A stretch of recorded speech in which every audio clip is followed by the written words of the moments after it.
Well, on Wednesdays, we bring in an attorney to help you navigate the waters of legal speak. We're here with attorney Gilbert Adams. If you didn't know, thank you for coming on the show. We appreciate it.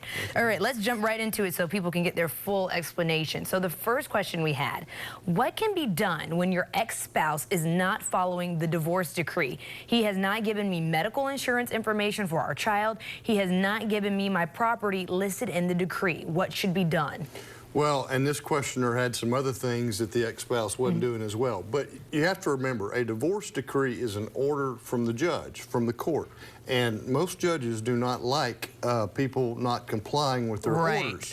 Now, you have to go and do something about it. In other words, you have to file a motion or file a motion for contempt or motion for sanctions and get the issue back before the court.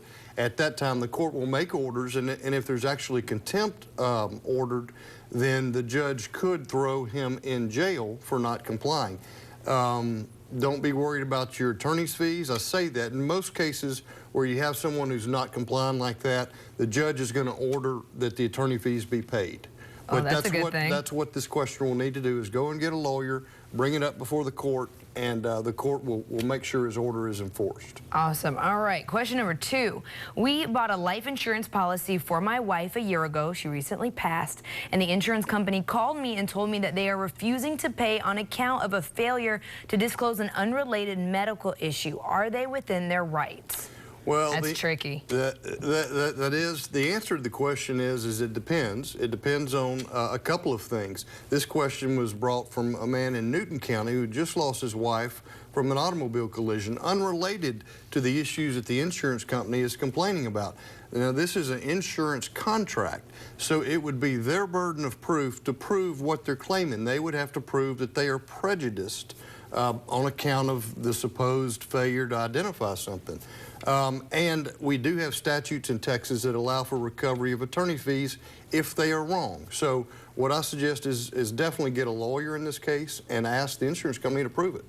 Awesome. Last question. We have a couple or a little bit of time left. All right, so I have a mortgage and a home equity loan. I am not in default of my mortgage, but am in default with a home equity lender. Can that lender foreclose on my home even though I am not in default of my mortgage? Well, the answer to that is most definitely yes. Both of those, it sounds like the second one is a line of credit.